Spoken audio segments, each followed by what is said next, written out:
Divine greetings. Thank you for joining me again. I am Bastet Cream, and today I want to share with you something that is very near to my heart, something that I share with a lot of people that's around me, and that's concerning recycling, going green, the bike lines, and the farmers market.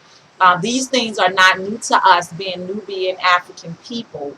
It's something that our ancestors always have embraced and always will embrace because we are caretakers of the planet. In regards to recycling. You know, a lot of our grandmothers, after that mason jar of mayo was used, she cleansed it out and you drank water from it, you drank Kool-Aid from it. Some families maybe even sprouted out of those jars. If we want to take it back even farther to our African ancestors, they always recycled, reduced, and reused. We were never wasteful people, ever. We've always been very close to nature. Okay. Um, in regards to the farmers markets, I remember my grandmother having a very small garden in her yard. I remember my great great grandmother having a small garden in her yard.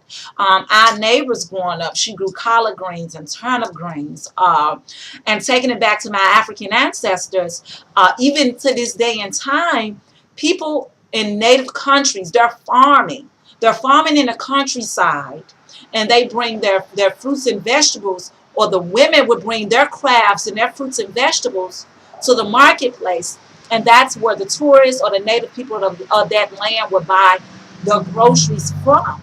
So once again, this farmers market thing is nothing new to us. We must embrace these concepts because they are a part of us. They're not far seeming from us. They are one and they are us.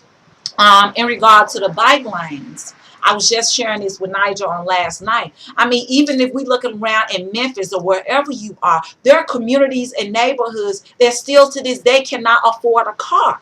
So we have always used our bikes, whether it's to go to the corner store, whether it's to put a milk crate on it and go to the grocery store, ride it to work. We've always done that. But back in the day when that was done, you were shunned upon. You were looked upon as if you were poor, low class citizen. Now, you know, riding a bike is the new thing in. The green lines are being put in majority high class, high society neighborhoods, and the lower class or the minority, as they call it, communities do not have the bike lanes. And we utilize and have always utilized them the most. My message to you is to connect back to who you are. These things are not far from us. Once again, they are far seeming, but they are a part of you, and you are a part of it. I leave you with peace, love, and good health.